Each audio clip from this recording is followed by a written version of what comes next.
Where are we up to, Matt? Episode 4, IMT Radio. Let's do it.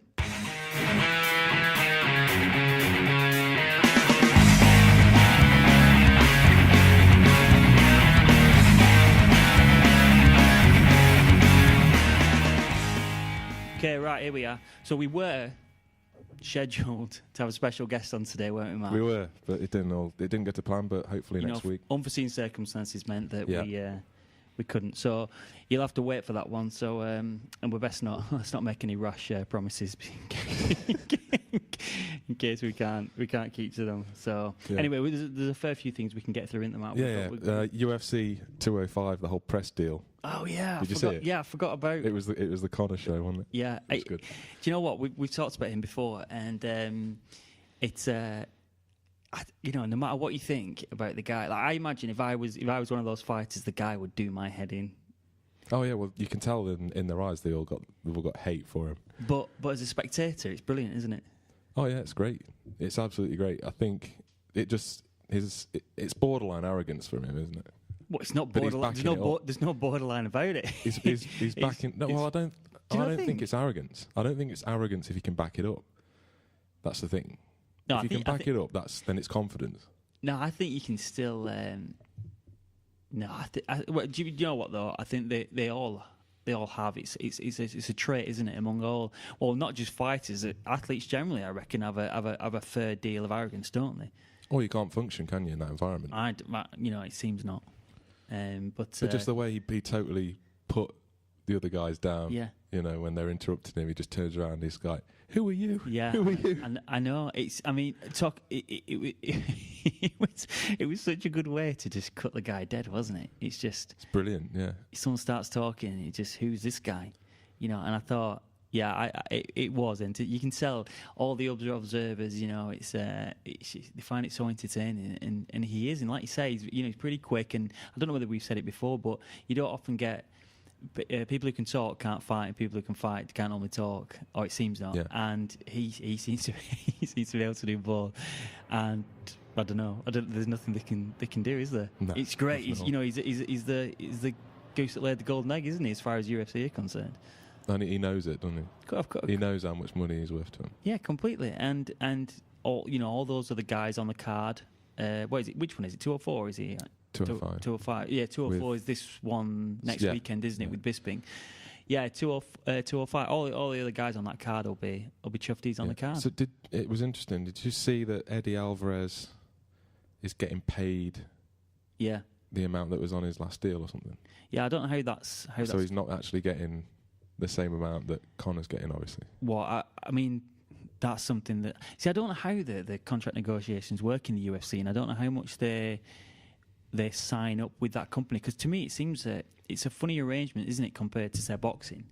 Yeah. As far as I can see, I mean, I don't know the ins and outs, but obviously boxing, you sign up with you're with a manager and a promoter, and the promoter fights the fight. Arranges the fight, and then money's determined. So if you're Floyd Mayweather and you're, as far as I think he promoted his own fights, or his company promoted the fight, so.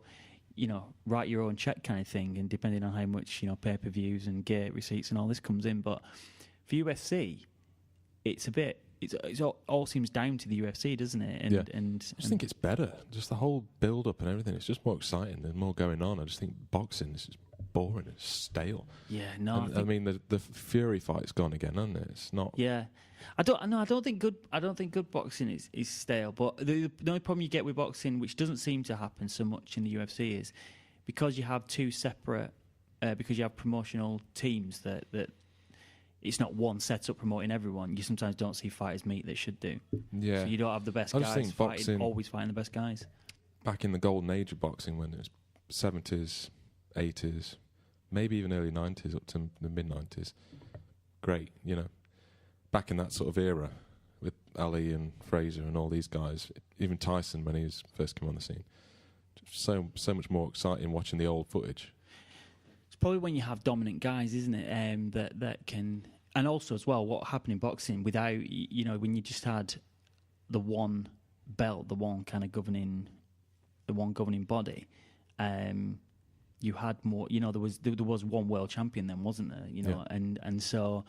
That guy was like, because when Tyson was around, there were multiple belts, but he had them. So and same with Klitschko to an extent. He had all the belts, but in fact he had all of them, and his brother, what's he called, Vitaly, he had one of them. So they kind of were a bit of had a monopoly on the lot. So I don't know, but yeah, UFC though, dead interesting. What's he going to do? Do you reckon he's going to win that one or what? Yeah, I think he will. Knockout early.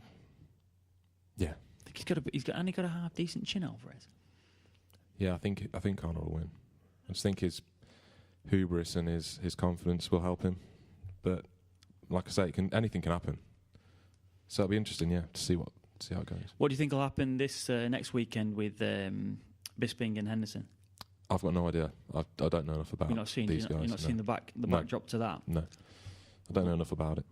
Well, he got when they fought last time. Bisping got knocked spark out, but it's a bit of a different situation this time. So we'll see. What are you checking on your phone there, Matt? I'm checking some news headlines. So I've got this headline up here: wealth of people in their 30s has halved in a decade, apparently. So people in their early 30s are half as wealthy as those now in their 40s were at the same age. So what do you think about that? Well, it's great, isn't it? As someone in their... Those born in the early 1980s have an average wealth of 27 grand each against the 53 grand those born in the 70s had by the same age, said the Institute for Fiscal Studies. That's quite a lot, isn't it? That's a big drop. They will also find it harder to amass wealth in the future. So what do they speculate is the reason for that? Well, they are saying that the 30-odd generation has missed out on house price increases and better pensions. So obviously we know like pensions are rubbish, aren't they now? Yeah, I mean that business about the house as well. I mean, let me think now. So the house prices started to get ridiculous around, was it late 90s, early 2000s? The rise sort of happened.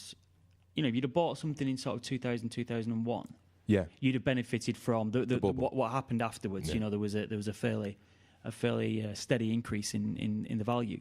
So, but if you were coming to in a situation we were buying now in the last few years, then so for example, my parents I think bought their first.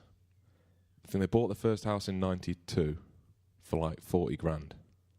And then they sold it in 2011 for like 200. Right. They put money into it and did, renovated it and put in a loft conversion and driveway and all that crap. But other than that, nothing really. No real investment. I suspect there'll be even more dramatic increases than that in certain. When did they buy? In when? 92.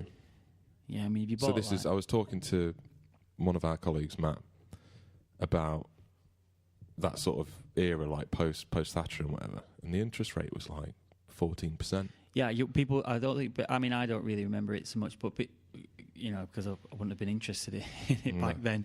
But I mean, it's crazy now to think about it when the base rate is so low now compared to then. You can't comprehend like 14 odd % on your mortgage or something like that. I'm saying you had people who had gone from paying like 200 quid on their mortgage to like 800 quid in a very short space of time. Yeah, I mean, so you're having people defaulting all over the place, just couldn't afford it. Yeah, but yeah, it's interesting. The housing bubble. I knew another guy as well in probably 97. 96, 97, he told me. He bought his house, which was just a standard semi-detached. He could buy it himself and got a mortgage, and it was like, again, 40 grand. Was it 40 grand? Late 20s. Yeah, I mean, you used to have a situation. So you'd have a situation like a while ago. I remember like growing up and people would buy their first house. So like when I'm thinking about my older brothers and sisters, they'd buy the first house and it'd be like a 30 grand terrace or something. Yeah. It was like... Yeah, so he was almost... This fella... When he sold it, he made like 150k on it. Yeah. And he was almost sickened. He was ecstatic, but he was almost sickened that he could make that amount of money for doing no work. Yeah, I mean, for him, or for people that got in and bought, I suppose the difference isn't dramatic until you come to sell without buying anything else. Yeah. So if you're when he moves on to his next house, that will have gone up, proportionally, and so therefore he wouldn't see the benefit because he'd have to plough all that money into the next one. Other than if you look at his position compared to someone buying for the first time, then Yeah. it would be they'd have to be taking out £100 and odd, £200,000 mortgage or whatever it might be, as opposed to his, which was what, 30 or something. 30, I still think getting property is probably the safest way to insulate your money. I think, yeah, you can put your money in a bank account, but it's not going to really work for you in there. Not it's right now. It's not. It might even be safe either. Yeah, it's only if you're I know we used to think it would be, didn't we? If you're super wealthy, like the bank used to be the person that looked after your money and invested it and so on, and building a little bit on what we spoke about last time about they've only got to have 10% in reserve. Oh yeah, for what their liabilities are. You can basically, I mean, the government backs up 75 grand, don't they? If you have it with a bank. Is it something? Yeah, it all happened that. The When bank did was that a all collapse. come in? When Northern Rock was it? 07, yeah. Was that when Yeah. that all happened? So if the bank collapses, the government will insure that money. You won't lose 75 grand. Is that per account? No idea at all. And what if numerous banks? I don't know why I'm interested. No, but that's why I'll they shift won't. the 75 grand in my different accounts that I've got. That's why. Yeah, that's why they'll never let banks collapse. They'd rather just bail them out. But so actually, assets that increase in value are probably going to be the best place to actually grow your money. And hence why people do, don't they? Some people, don't have a pension and get a property or whatever to let out and stuff like that. That would be my ultimate sort of goal would be to get a mortgage, pay it off as soon as possible, get another mortgage on another property and rent it out. Because then you could have a mortgage for say 350, 400, whatever, depending on where you are, and then let it out for like 800, and you can pocket the profit. That's what you want. It's like passive income. So you're earning money while you're asleep. Yeah, you do well though to do that, to have a mortgage repayment at 350 and be pocketing and getting 800 rent. Yeah, you could say 450, 500, whatever, but do you not think? I don't know. You're thinking you could let it out for double what you're paying on the mortgage? Maybe not necessarily, but that you'd certainly have a nice little income stream. If nothing else, I suppose you're paying the mortgage off. Yeah. And having the hassle. And over the years, you're getting more and more of the equity in the house. If things move like they seem to. And you would hope as well that it would go up in value.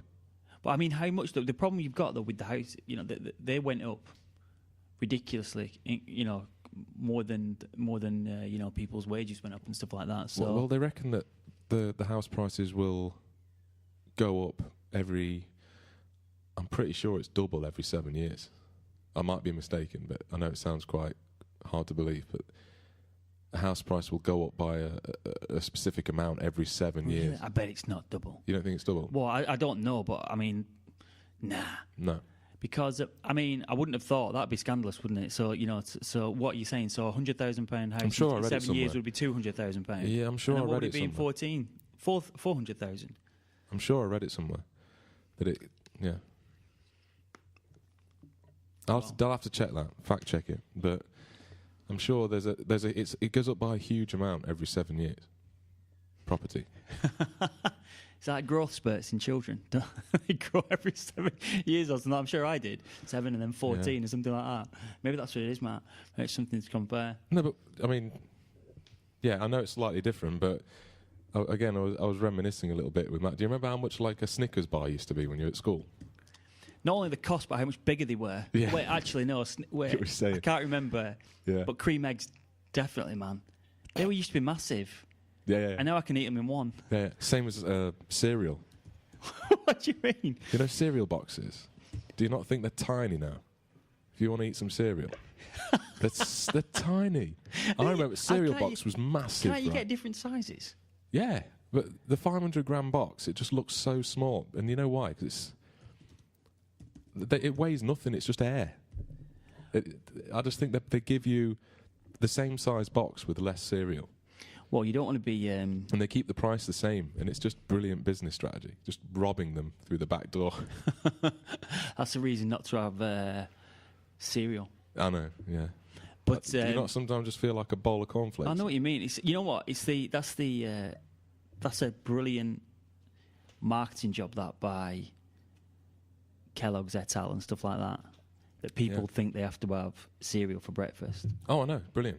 Because actually, it was originally an egg for breakfast. Well, you just you eggs and bacon. You can have what you want, can't you?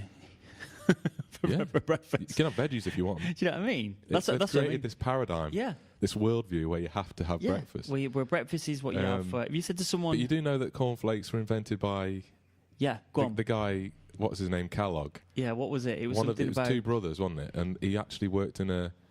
One of them, the one who invented them, worked in a sanitarium or something, like a home for people who are convalescing or something like that. Wasn't it something? And he used to try all sorts of weird cures on diseases like enemas and stuff like that. Right. And he just one day came up with like baking these grains and maize and whatever, and he come up with these cornflakes. And his brother goes, "Well, this will be a great business idea." And that's cornflakes. There you go. Like 18 something. I thought it was something to do with, or didn't they market them? I might have got this wrong. Wasn't there some kind of moral benefit or something to having it? What? Spiritual. Something. Spiritual benefit. I can't remember whether that's why they came about, or whether they marketed them as that, or something. There was something. Yeah. I seem to remember of this kind of. Yeah, I don't know what immoral foods or whatever else you could have been eating at that time, but and it was a great way actually for them to use commodities. Obviously, a commodity that's plentiful and actually really quite hard to sort of get rid of and use. They found a really good way of using it, and it was a really lucrative way of. We're talking about corn. Yeah, like they were saying that. Yeah, can you imagine if everyone suddenly stopped eating cereals? You'd put so much out. There'd be so much lack of business for corn and commodities and land. It'd be. I wonder how much collapse the economy. Yeah, I wonder how much sort of land, in particular in America, is it's $1 billion industry. Is devoted to growing. Is devoted to growing corn and cereals and other cereal crops. There was a great documentary, I think it's still on YouTube, about the cereal industry and just how they. You love your documentaries on YouTube, don't you, mate? You should have a little section. We should. Matt's recommended. I'm sure I've said that before. Must watch stuff, but they. It's just amazing the sort of industry that they've created, where people have loyalty to the brands, don't they? Like they're loyal to cornflakes or Weetabix, and what have you. Yeah, I don't know. Or they don't want the supermarket own brand. So the other day I had a student who mentioned about this drink called Up and Go. Right. And it's an Aussie drink. And it's basically all the nutrition of 2 Weet-Bix with milk. What do you call it? Up and Go. Do you mean Weetabix? In Australia it's Weet-Bix. Oh, right, okay. Over here it's Weetabix. Right, okay, go on. Yeah, and it's like a drink, and they were saying it was kind of like a liquid porridge and stuff like that. And to me that's gruel. Yeah. So actually they monetized something that used to be fed to prisoners, and it was like the poorest person. An Oliver Twist. Yeah, it was like the poorest meal that you could get available to the bottom of society that's got absolutely nothing. Yeah. And now they've turned that into a lucrative financial brand. It's amazing how these things just loop round. And people will thank them for it. Yeah. Yeah, but I think I thought you were going to say then, because I saw an advert the other day, because Weetabix actually do a breakfast drink. Yeah, it's like once one of them gets onto something, they all copy it. Yeah, they do it in a bottle. It's like, I think it said something like proper breakfast or something like that. It's a proper breakfast, and I thought, I can't imagine. I won't be having it. No. Do you not think it just shows how lazy we are? Yeah, I mean, we are, aren't we? Well, people are. I was listening to that as well, because apparently, Nike and I think Nike and Adidas, Nike definitely have pulled out of golf.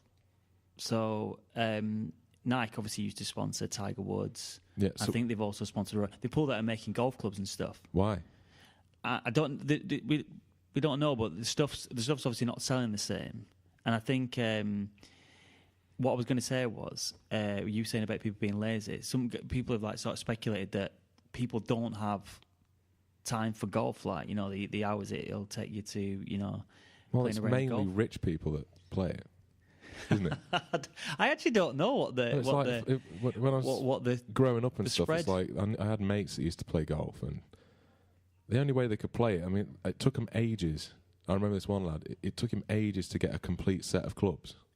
So he'd be paying ridiculous money for each club. You not only do you need the clubs, you need the coaching, because it's a notoriously hard game. You're always working on your swing. And Yeah, get the old lessons. the lessons in golf are ridiculous. And then also you need somewhere to play. And some of the golf courses, the fees are ridiculous. Right. Also, some of them are really backwards in their attitudes, aren't they? Like, some of them don't allow women still. Oh yeah, the actual Yeah. the clubs Like and stuff St like that. Andrews, I can't remember. Is it St Andrews that didn't allow it? It was, what was the? I don't know. I don't know if it was. Yeah, I heard something recently. I can't remember though where it was. Yeah. But I mean, yeah, it's. I think it's a bit. I don't know. I'm not a big fan of it, to be honest. Yeah. I'd rather go for a walk and get the nice aspects of golf than Yeah, chopping my way around a field. I played golf a little bit, and it is difficult, you know, and I wasn't very good at all. I didn't do it for very long, but it's having that time. But Winston Churchill said something like that, didn't he? Something like golf was the best way to ruin a good walk, something like that. Did he say? Yeah, I think that's could have been one of Peter his- Alice or someone. I thought it was. You can check. Wouldn't up on surprise me that. if it was Churchill. Yeah, it was someone like that. But I don't know. Yeah, I'm just looking here now. House prices are crazy compared to wages on this website here. It's it's a big time. The increase has been scandalous compared to wages. Yeah, and I stuff mean, like that. but you are still, you are still better off probably putting your money in there. Well, I haven't said that though. If this was to continue like that, well, you can't have that, can you? What, just keep going up? You can't have the house price keep. You know, there's only people won't be. Otherwise, you'll have a situation where like the first time buyers can't get on the market. They can't anyway. And then the market stagnates, doesn't it? After They that, can't anyway get on the market. or you So get you're these now in a characters coming in and buying up. You're now in a situation where you can't, unless you're on mega money, you can't get a mortgage on your own. You have to have a partner or go in with someone else to get a mortgage. You need a huge deposit as well. I just think it's very, very difficult. And at the end of the day, I mean, going back to the whole story about the difference in wealth from 30-year-olds, etc. I think it's pretty clear, isn't it? The baby boomers had it best. 100%. So, I think. like my your parents, and that. yeah, they got because. But I mean, there's a lot of. Sometimes you get a sense that there's a lot of resentment towards baby. I don't resent them. It's just luck of the draw. It's luck of the draw. I guess people will get everything isn't it? I don't But hate them. no, I suppose people will get bothered about, like, say if you're in our position now, you there's going to be an amount of having not had the benefit of those things. You know, those, like you said, not being able to get onto the housing market stuff, and yet we'll not be able to get our pension till I don't know how old we're going to be by the time we I won't get be our pension. collecting mine. I don't think. Are you going to burn out rather than fade away? Yeah. Is that what's going to happen? I'm probably going to keep working until I have a massive heart attack or something. That's the way to go. Just keep grinding it. Then, just drop. Depends what you're doing, though. I mean, this is the other problem. People now, I don't know, what age do you have to be now to get a pension?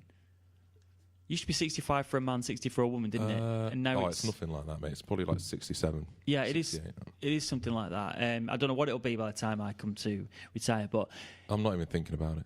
Yeah, it's not even worth thinking about. No, but I mean, what I mean is, you couldn't have the way the roles have changed and the types of jobs people are doing now. Yeah. Can you imagine some jobs having to do them like till you're 70?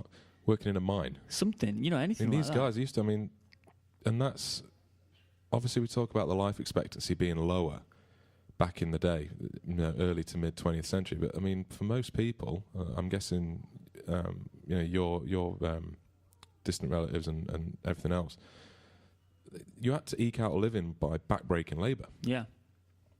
You know, it was whether that was down a mine or in a factory or shipyard or whatever.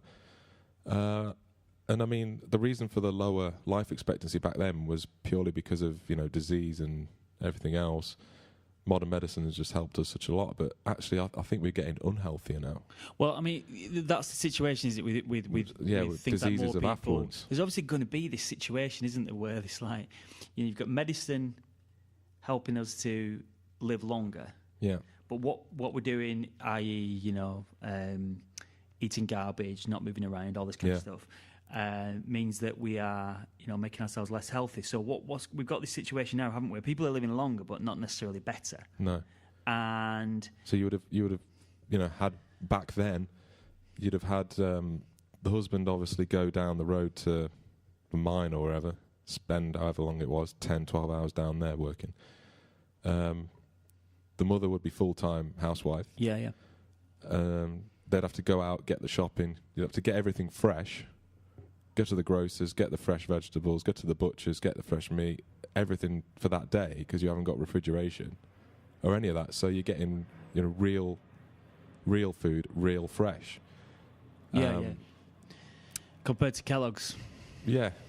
And such like, or whatever. It was very clever, actually, what they managed to do, because I think the cereal lobby managed to put a lot of pressure on the states and everything else to basically say, you know, not allocate so much resource and time and advertising space towards like the dairy board or the egg board or whatever. Yeah, there was loads of aggro with that, like between the you know the meat industry and I mean that sort of links in well with something Matt and I were talking about, which was around the processed meat stuff. Yeah. And there was he was saying about a recent documentary that was on BBC, but there was a news. What do you mean? Was this the one that was on last night? I think. I never saw it. Someone was telling me about it. I'm always very sceptical about it. I understand processed meat. I mean, you shouldn't be eating a lot of like sausages and bacon and things like that, but things like steak, I find it really. You know, I'm not going to just blatantly accept it. I'm going to try and scrutinise it, because I don't think that history is littered with corpses of people that died from bowel cancer purely from eating red meat. I just think somewhere along the line, what would the diets of like Paleolithic age? Yeah, it would have been predominantly meat based, surely. We think, don't we? I mean, do you not think? Because what I was going to say was, I don't know what the data they were using for this documentary, but we've seen this pop up before, haven't we? Where red meat's bad for you. Yeah. Now it's observational data. Well, this is the issue, isn't it? So the problem you've got, or the criticism that's been levelled at this kind of research in the past, and there is some real funny stuff happens in nutrition. This is why it might have been good to have our nutrition colleague, but there is some real funny stuff happens in nutrition, and whenever people are looking at these. I think it's really hard to study nutrition and the effects it has on people, because what do? Do you put people in the laboratory and feed them certain stuff, but you can't do that long term, and in which case then you're in an unreal scenario. Yeah. Or do you observe people, and then when you observe people and let them do what they want, the number of variables you've got are my understanding of it is they'll look at a cohort of people, like 10,000 people, maybe more, I don't know, track them over say 20 years. And they'll retrospectively look and say, right, how many died of bowel cancer, and what was their habitual what were the diet eating habits, like? So who tends to eat more processed food? Well, exactly, and this is the issue. People that don't exercise, eat less vegetables, get less fresh air. I don't know. Yeah. Things like this, smoke, all these other things. I know, and this is the issue. This is the problem. I know, because you're not able to. I don't know how you isolate the certain thing, and I think this is where we go wrong all the time. In my opinion, this is where we go wrong in our advice or putting this kind of stuff out there. Is that you've just said yourself? There's a certain amount of intuitive kind of knowledge where you think, is something like meat, for example, that's been around as long as we have, the cause of the problems we have now? It's hard to say. because again, the data isn't really there, is it? But To pin it down. like the saturated fat thing as well. So that is something. Well, there are papers actually looking at the saturated fat problem, like a meta-analysis from 2010 that looked at a whole range of studies and pulled the effects and basically said that it wasn't associated with heart disease. I think I know which one you're talking about. And again, it's like the studies that show that get ignored. Because, again, there's so many lobbies and vested interests, it's very difficult. And then you get the layperson that isn't really critically minded, just gets more and more annoyed about, well, 1 minute they say this, another they say that. And the media doesn't really help either. Yeah. Because it's sensationalism. And they just want to... It's all about getting however many tweets and clicks. Yeah. It's just, I think, with food and such, like, it's complicated. It's complicated stuff because you've got a lot of... interested parties. Yeah. You know, there's a lot of interested parties interested in the outcome. You know, so if you were to say suddenly, this particular product, food product is bad for you, then it comes in. So I posed this question to some students the other day, and just to get them thinking critically. My question is, does the government have a right to, with this sugar tax thing that they've got going, do they have the right to tax? To get more tax out of a business transaction. Let's say you own, you create like a fizzy drink company, and you put it together. It's like Ian's Special Brew or something. Yeah. Right. New taste. No one's ever heard of it before. It's selling like it's fantastic. So I want to buy a gallon of that off you, a gallon, and you want to sell me a gallon. Now. This is a transaction that's between us. Why does the government have to come in and say, well, look, Ian's drink is really high sugar, so we want more tax out of that transaction, so you have to put the price up? Where's the moral... How's the government justified in getting involved? Well, I mean, it depends what you think about the government saving people from themselves. I don't need saving. No, listen... the sugar tax I'm not sure about because I think that... It doesn't change behaviour. I think you need to... you end up... People need to know better. So people need to be educated in what's the... in making the right choice. It's a real murky debate because you need to be educated in making the right choice. So let's say, for example, I know everything about food and I still decide... But we know, don't we? Right. We do. We do know. I think. Do you want me to tell you what I think gets complicated? Yeah, we what do we know? What I know that's garbage food is bad for us. Don't get me wrong. I grew up, and I think a lot of it is to do with your parenting and everything else. There's a lot to be said about that. So growing up, we always had a packed lunch. My mum didn't let us, but she didn't really want us having school dinners too often because she knew we would go for the junk. We'd go for like the bacon twisters and turkey twizzlers, whatever the stuff was. And that's true, because that's what there was on offer at the time, and I think a lot has changed. But I knew, I'd have a home-cooked meal when I got home. We'd have some meat on there, whether it's chicken or lamb or beef, whatever. Lots of veggies, some potatoes, a bit of gravy maybe. Like a full-cooked dinner, maybe one day a week you might have, like smiley faces and all that. And from quite an early age, eat your greens, eat your carrots, eat your veggies. But as a kid, you wouldn't have done? Yeah, I like them. I like veggies. Right. Okay. So, all right. I put it this way then: if I said to my 5-year-old, "Do you want this Kinder Egg or do you want this broccoli?" What's he going to have? He's going to have the Kinder Egg. Right. Now. But does he know that broccoli is good for him? He doesn't appreciate that broccoli is good for him, does he? He's been probably told it. Well, I know he has. But what I'm saying is, if you're not quite on the ball with this stuff, and it's not something you're particularly interested in. Are you going to bother going to the effort? What I mean is, are you going to bother going to the effort of having this stuff? So you know that this is good for me, so therefore you're going to go to extra effort because let's put it this way: we know, don't we, that having the stuff that's right for us is not as easy as having the garbage. We know things like the garbage is cheap. We know that the garbage food is accessible. We know that you can buy. We know this stuff, and so if you're not maybe all right, we know that. We know that it's not great. I'm as guilty as anyone. I love burgers. I love chips. I love fries. I love the whole lot. You know what I mean? Yeah. But it's not. It does take a bit more effort.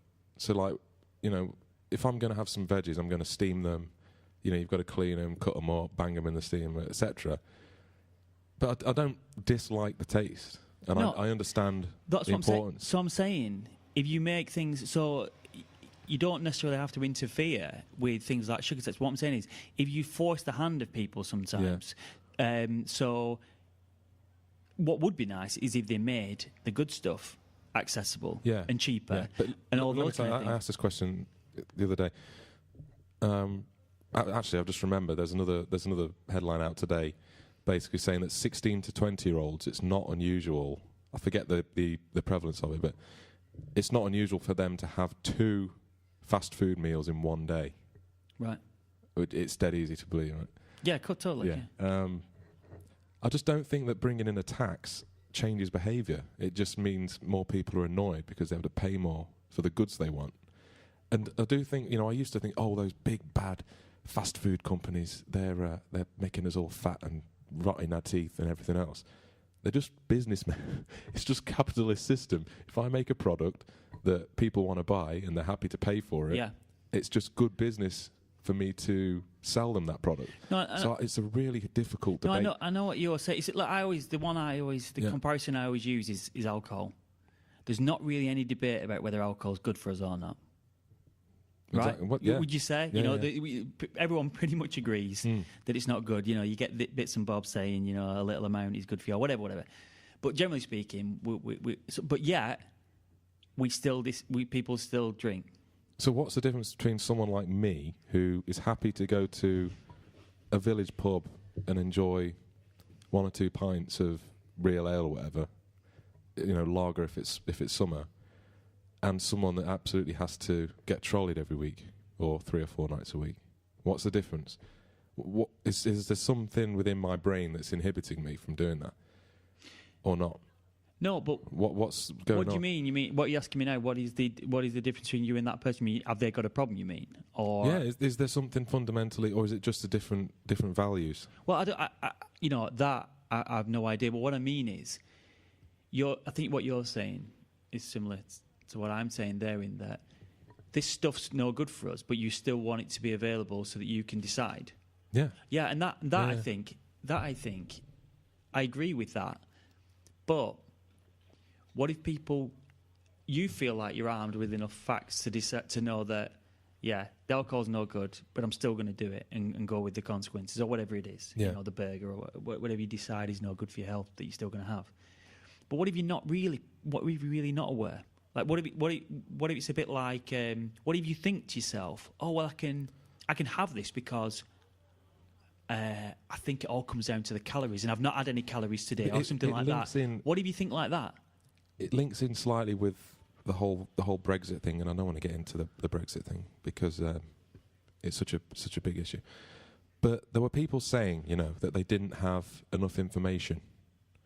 And again, what you're saying here about people that aren't educated, and I think education's really important. But ultimately, you don't want to take responsibility away from the individual. So if I don't know enough about something, I'll go out and learn about it.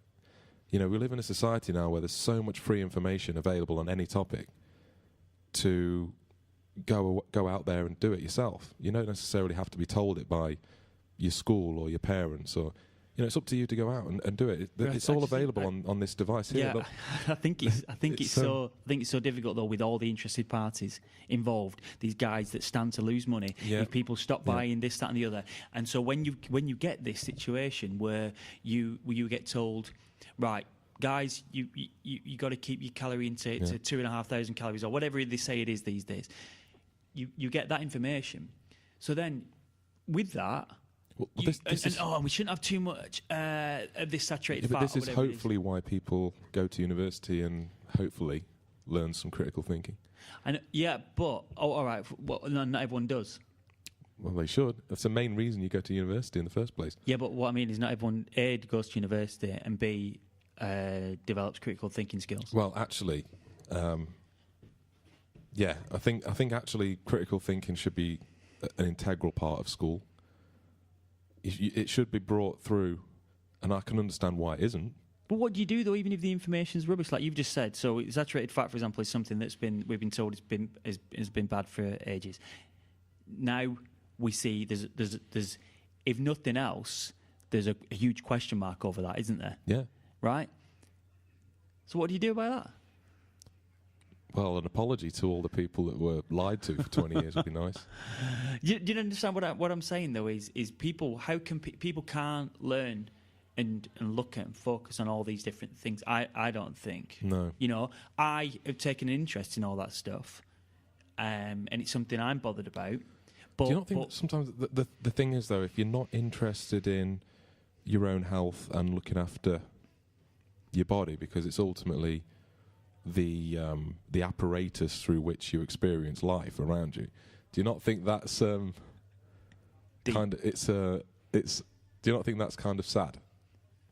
People aren't interested enough in how the body works and what they're putting into it and everything else. Do you not think it's kind of sad? It's not my thinking, but it's a sad statement on. Well, I think people are too busy getting on with life to think about those kind of things. I mean, like I said, I happen to be interested in it. You've got an interest in it, so therefore, you know, we read a few things, we make some decisions. But if you're not, you know, if you're busy, I don't know, earning your money to try and get your mortgage or whatever, all those kind of things. So, and that's not that's not what grabs you. Then I don't think. So you're saying we lead busier lives now, and that's just the main. What the issue with that? People don't have time. I think there's so many outside interests that are influencing the information we get and the decision and influencing the decisions we make. You're linking it back into the government thing, so with the whole processed meat and the red meat consumption. Yeah. I don't believe anything the government tells me, ever. As a rule. They might surprise me on the odd occasion, but in general, I'm very, very distrustful and disdainful of what they say, because I don't think it's in their best interest to tell me the truth on anything. Yeah. So I'll try and sort of interpret and critique what they're saying, but you know, if they don't lie to me, then that's a good day. But most of the time, it's not worth. Just take what they say with a pinch of salt. Yeah. Because I just find it very hard to believe that eating meat from animals that have been treated well and killed humanely and everything else, and not injected with a load of chemicals. Steroids, Matt. You did it again, didn't you? I don't know. What do they give the carrots? Do they give them growth hormone? No idea. They probably give them all sorts of stuff. I've no idea what they give, but did they do it like to get some rapid growth on these? Something. Yeah, it's. I don't know. I speculate. I just think that it's such a murky area. Yeah, that's what I'm saying. But what you're doing there is you're using a certain amount of sort of intuitive thinking there, aren't you? You're thinking, but because the research and because the stuff we've read is quite difficult to. Yes, but, again, you might disagree on this. Do you not think it's in? And I know you'll do this with your son or whatever. Do you not think it's a fundamental role of the parent to educate the children on these things? Completely, but if they don't know, they don't know it themselves. Yeah. What that's you do? That's a huge problem. You've got to break the chain somewhere. But what I'm meaning is, though, this is where it's very difficult, and I think it's difficult to blame. It's a life skill. I think it's difficult to blame. It's a life skill. So we're looking at schools, and what we were saying a couple of podcasts ago about financial education. It's life skills. They should have a lesson at school called life skills. This is where you learn about cooking. I remember food tech at school, and it was dire. You didn't have long enough, right? So what you need is a life skills session on how to cook, financial education, how to run a household as you get towards your mid-teens, etc. Because it's not unusual for a lot of kids to leave school 2 or 3 years later. They've got kids of their own. So you need these skills. You need life skills. You need education on finance, mortgages, tax, how to set up a business, how to run it effectively, pensions, national insurance, the whole business. Yeah, I mean, I think sometimes people have got to be interested as well. But I don't think it's helpful to blame parents when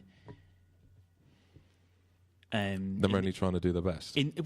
Yeah. I mean, of course, you know, you can look and say, "Is that guy?" You know, they're being slack or whatever, and everyone knows that a donut or loads of donuts that you're giving your kid is not good. And so there's stuff like that which you look at and you think, oh, gee, you know, I don't know. There's no real. I don't suppose there's too many excuses for that, but.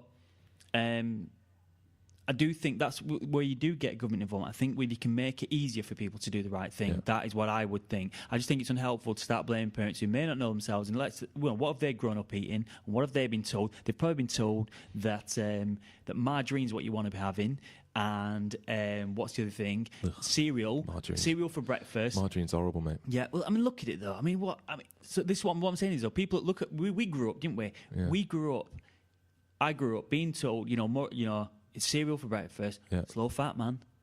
You know, even bloody to the point of having to have skim milk, which is like water, and all these kind of things. Tastes like absolute garbage. Yeah. So and what I'm saying is we have all these thoughts, and then you suddenly think, hang about, maybe margarine's not the thing we should be having. That's actually no good for us. One of the things I really like is mixed veggies, mainly broccoli and carrots and that, with a little bit of buttermilk melted on top. And maybe some herb on it. You know what I mean? Just tastes amazing. Turning the podcast into Saturday Kitchen. Steamed veggies. You'll find this interesting. You know, have you heard of Penn and Teller? Yeah. Right. You know Penn Jillette, the tall fella. The big guy. Big guy. The one who talks. The other guy doesn't He's talk, lost so much weight. Right. Right. And his strategy for losing the weight, because he's an old dad. So I think his daughter's like 11 or something, and he's 60 something. Yeah, he was big, wasn't he? I mean, and he was saying, you know, he was on blood pressure meds anyway, but it was getting high. Yeah. And he basically said, you know, I want to see my daughter grow up, blah blah blah blah blah. So he embarked on this weight loss thing, and what he did was, for two weeks or something, just ate potatoes. So he'd have a potato when he was hungry, and then not eat until he was hungry again, and then eat a potato. Just stuck to that. Did it stop him eating? He just said, all I ate was potatoes. Washed them, cooked them. After 2 weeks, he lost a really significant amount of weight, and he just kept that going. It's on The Big Think. I'll send it to you. Let's see where that ends. Yeah, it's on The Big Think, and he's lost so much weight. It'd be interesting to see. Now he says that he eats what he wants, pretty much, but what he wants to eat has changed significantly. Okay, let's see what that ends. Because I mean, we'll not get into it today because it does my head in, but.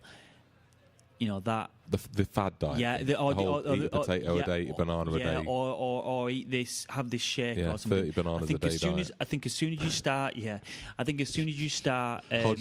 making things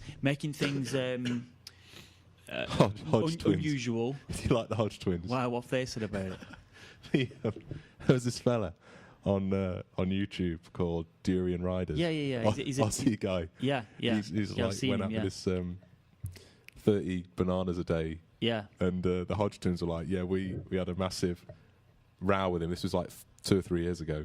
Yeah, and they were like, this fella takes his dietary advice from a chimpanzee. Just brilliant. I was like, that's class. 30 bananas a day. Yeah, That's insane. But yeah, not any of that. Because as soon as you remove the normal rules and the food and you end up in this situation. What do you do when that's done? How do you come back? Like I think those teach nothing about what you're supposed to eat. You know, these fad type diets or these milkshake diets or whatever they are, teach you nothing about what you're supposed to eat. So much conflict, man. There's so much conflict. Like, you know, with like the CrossFit stuff. Do you know with the what do you mean? They had the paleo and then like the zone diet and it's like an ethos. You know? And they'd be like, I have like my raw milk and this and that, and they say we're doing everything we can to like. I don't know if it's so much CrossFit now. I think it's you get the paleo guys that are very much will keep it exactly as like humans had back in the time, like thousands of years ago, but they'll like use a plane to fly away on holiday. You know what I mean? Or they'll use their transit van to get about. No, it depends. There's so much. It's like cognitive dissonance.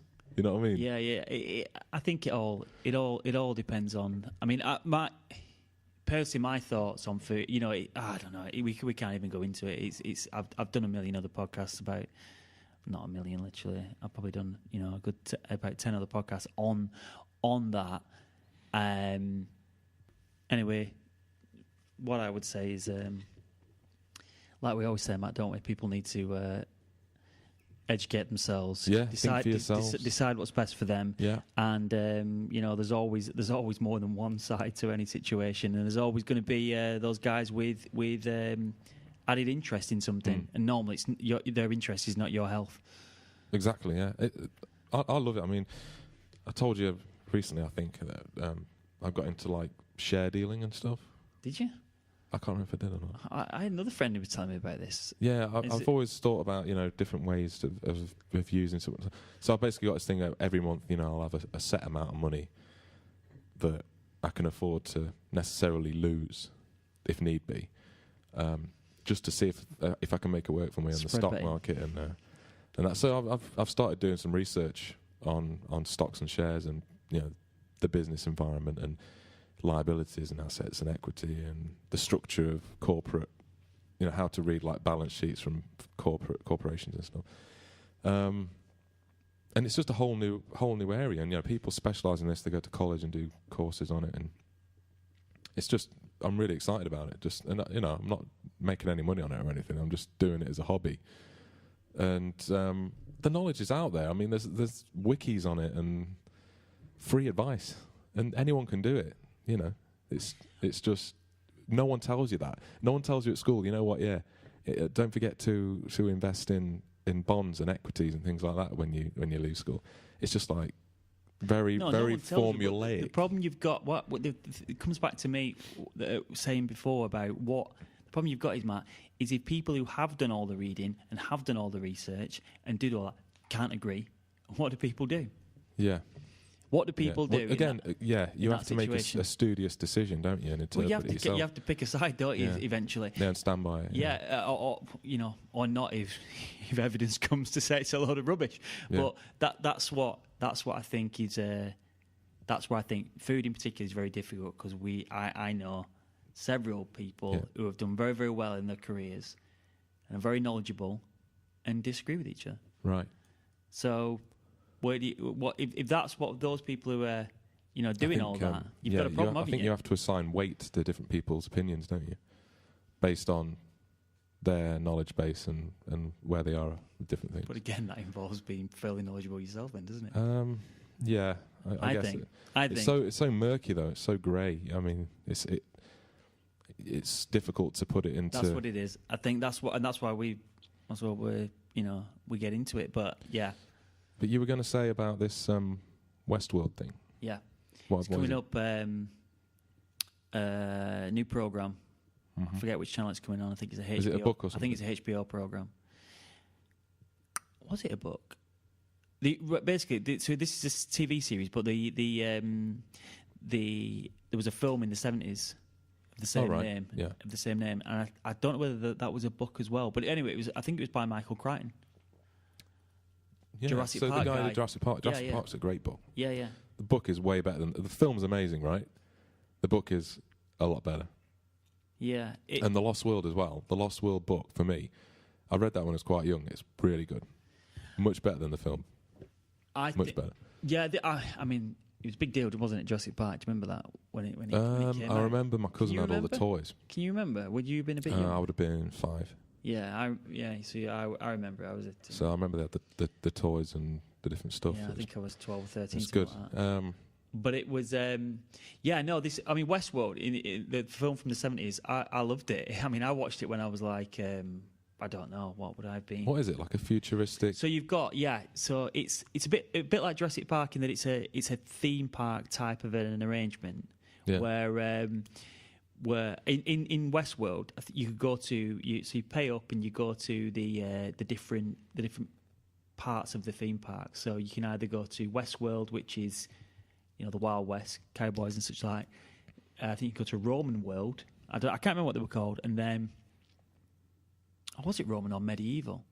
I can't remember. Something like that. It might be medieval world, something like that. Anyway, the main focus is on Westworld, but what you've got is the place is is full of artificial humans.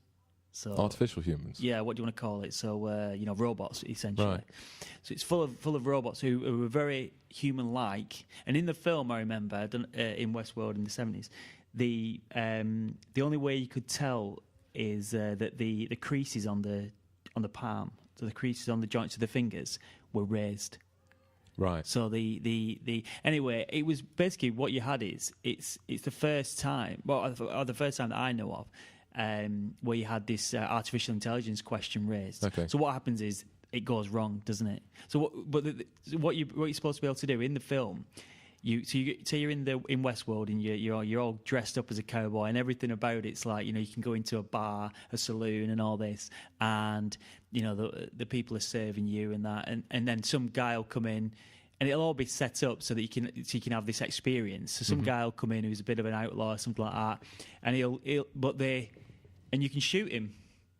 Right. So you've got a gun and you shoot the guy. So is it set? Is it out on like Netflix or something? It's on Sky. Sky Atlantic. Yeah. Okay. Yeah. I think so. It's coming. I think it's October something, early Right. October next week. So. Yeah, so I don't know what's going to happen in the series, but it's it's set like that. But it's basically in the film the robots all, they become, I don't know whether they become aware, but they don't become self-aware. They don't want to be. They don't follow the rules, and so they start killing people, and that's the thing. So I don't know what will happen in the series, but it should be quite interesting. I remember because Yul Brynner is the baddie. Yul Brynner. Yul Brynner, Magnificent Seven. Yeah, he's the bald guy. Yeah, he's the baddie in it, and he's just this like kind of relentless, a bit like the Terminator, just relentlessly goes after this guy. But it's all that kind of stuff in it. Terminator. That's where they become self-aware, don't they? That's the big thing. I love Terminator 2. In Terminator. Terminator 2 is amazing. Love that. Terminator's good. Do you reckon Terminator 2 is better than Terminator 1? Oh yeah. I mean, don't get me wrong. I love Michael Biehn as an actor. So he was in Aliens as well, which is like one of my favourite action films ever. Yeah. But Kyle Reese, wasn't he? Yeah, Terminator 2, just because of the liquid T1000. It's just the first time I saw that, I was quite young actually, and I thought this is like the best thing ever. Just non-stop action. I mean, I love Cameron's films, to be honest. But yeah, he messed it up with Titanic for me. I hate Titanic. That was the biggest grossing film for ages, wasn't it? Is it still? Second. What's the biggest? Avatar.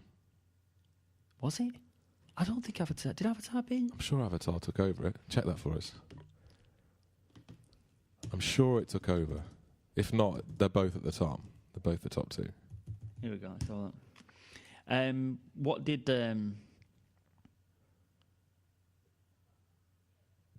What? This can't be right. Oh, wait. So this list here from Wikipedia. Yeah. Has got the highest grossing films adjusted for inflation. Yeah. And at the top, it's Gone with the Wind. It's got Gone with the Wind. Yeah. Second is Avatar. Third is Star Wars. Wouldn't surprise me. Fourth is Titanic. But let's forget the inflation for a second and just see what pulled in. I don't know whether this will give it. I'm still saying Avatar. Yeah, this is another website. Was this? Yeah. Avatar. 2 is Titanic. Third on this list is Star Wars Episode 7. Oh, God. Force Awakens. That was trash, I thought. I don't think it was bad, but Watchable. I think it was pretty good, but I don't know whether our expectations are just different now anyway. Because I bloody love Star Wars, I didn't rate it. Star Wars is brilliant. But Jurassic World. Jurassic World was all right. Jurassic World's fourth. Avengers is fifth. Guess what sixth is? You won't guess what sixth is. Furious 7. Really? Yeah. I hate all that rubbish. What did I watch the other day? I bought Mad Max on Blu-ray. Did you ever watch that? Mad Max Fury Road. What's his name? Not the Mel Gibson one. The one with Tom Hardy. The originals are good actually. Mad Max 2, Road Warrior. That is epic. Very minimalistic. Very little dialogue. But actually, Fury Road, I mean, you could argue that Charlize Theron's character is more the focus of the story, really. Yeah, I missed. Max doesn't really talk, but I don't think I thought the action is so good. Yeah, I know. So good. I stopped watching it. Did you? Yeah, I don't know whether I give it enough. I don't know whether I give it enough chance because that's great. I know people have talked real positive about it, but I don't know. It's probably one of the best action films I've seen, of all time. It's just because some of the sequences, it's so organic looking, like they actually did all the stunts. Right. Very, very gritty and organic. That's my opinion of it. Because everything now is just so CGI augmented. Especially with like the Avengers stuff and the superheroes and other sorts a bit different. And yeah, maybe I should give it another go. Maybe I should. I watched. What else did I watch recently? No Country for Old Men. Oh yeah, I love that. What's the guy called in that? The baddie. Anton Chigurh. Was he in? Javier Skyfall? Bardem. Javier Bardem was in that. Yeah, he was. Have you ever seen There Will Be Blood? No. What's that? Recommended. It's got Daniel Day-Lewis in, and he's basically a guy who's on a quest for wealth. Right. In the race for oil in America in like the early 20th century. Right. Late 19th, early 20th century. Starts off as like panning for gold, and he's just trying to make his fortune really. But it's all about what the endless sort of pursuit of wealth does to someone. He's totally crazy in the film. Yeah, it does funny things to people. Yeah, he's so awesome as an actor. He's just totally the role, just brilliant.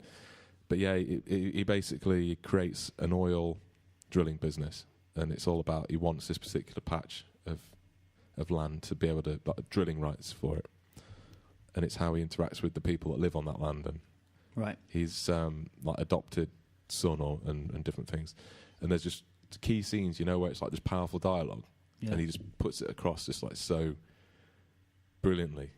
Like he's normally pretty decent, isn't he, Daniel Day-Lewis and stuff? There's a bit where these guys try and they want to come and do a deal and buy him out and stuff, and it's a brilliant scene. But I can't think what else he's done. There's Gangs of New York, which I've never seen. What? I've never seen Gangs of New York. Yeah, I have to see that. And Lincoln, which I haven't seen. No, I've not seen that. There's obviously Last of the Mohicans, which is brilliant. Yeah, Last of the Mohicans is great. And I can't think of other stuff. We were talking the other day in the office about films that bombed, but are actually cult classics, and they're really good. Well, not necessarily bombed, but had like a mixed reception. So for me, I think the biggest one for me is Blade Runner. It's one of my favourite films of all time. And we were talking about Waterworld. I think Waterworld's amazing. Kevin Costner. I think Waterworld's amazing. If it had been released now, it might have been really well received, because it's got that Mad Max type vibe with the post-apocalyptic vibe, the clothing that they wear and everything else. It would have been. I think it would have done okay. Yeah, because he was. What happened with Kevin Costner? Because he was doing really well. Has he got an Oscar, Kevin Costner? Dance with the Wolves. Did he get an Oscar for that? What did he do? He directed it. Did he? Right. Dance with the Wolves is brilliant. He was doing really well, and then he did a few, didn't he? That got, took a fair amount of criticism, and then sort of then came back as he's done some tribe. Came back as Superman's dad. He's done some utter tribe, but I mean, Dances with Wolves, I can forgive him. Well, what else did he do? I think he did a film called. No, I can't remember. He's done a fair bit. He's done some absolute trash, mate. Like The Postman. Was that post-apocalyptic as well? I think it was, yeah. They love the post-apocalyptic films. I love it, mate. I love all that. Brilliant. Love all that. Stuff like I Am Legend. Yeah, that was good. Now, the film. I wouldn't watch it again. I don't think I'd be that bothered about watching it again, though. Before I read the book of that, I thought that film was like one of the best ever made. And I read the book, and the book's one of my favourites I've ever read. I Am Legend. It's amazing. Are you talking about? Yeah, it was written in the 50s, right? Absolutely mint. It's so different to the film. It's better. It's scarier than the film, right? And it's basically just set in like a, this guy, he barricades himself, this Robert Neville guy, barricades himself in his house, and he's got all like these traps and everything set up for these vampires because they're more closer to to vampires than in like the zombies in the film, right? And it's just it's so different. He doesn't have a companion with him, so he doesn't have a dog. There is a dog in there, but and the language is just so much more powerful. Like the ending scene, anyone that's read the book knows the ending scene is so much more powerful than the film, because you got the film title I Am Legend. It's not really clear why it's called that, but it is clear why it's called that in the book, and they missed that. They totally missed the point. Worth reading in that bad boy, yeah? Massively worth reading, massively. And it's not a big read. You could get it done in a few days. Might be worth... I can bring it for you if you want to borrow it. Might be worth getting hold of that. Add that to the list of all the things I have to read, Matt. Yeah. I Am Legend. Should be how much is it? You got it on Amazon there? I Am Legend. Or get the audiobook. Where is it? What's this? It's basically a study of solitude. $8.99. It's a study of being isolated. Male solitude. Not male... Well, it is male solitude, I suppose. Yeah, it's there, I think. Yeah. Cool. Yeah, spooky stuff. Yeah. It's basically a study of what happens to someone who's isolated. Paperback in Amazon. It's worth it, mate. You can get all of it for next to nothing. Is it the SF Masterworks version? Yeah. Yeah, go for it, mate. Or on Kindle for $4.99. Do whatever. Get it. Enough talk. That's fine. Yeah. Fight. Right, Matt. Let's wrap it up. Yeah, let's wrap things. And then hopefully, next time we're on, there'll be more than me and you. Yeah. Not that our thoughts aren't, You know what they say? Two's company, three's a crowd. great. We'll see what happens. We'll see how it goes. Yeah. Next week. Nice one. Yeah. Cheers, mate. Cheers, buddy. Later.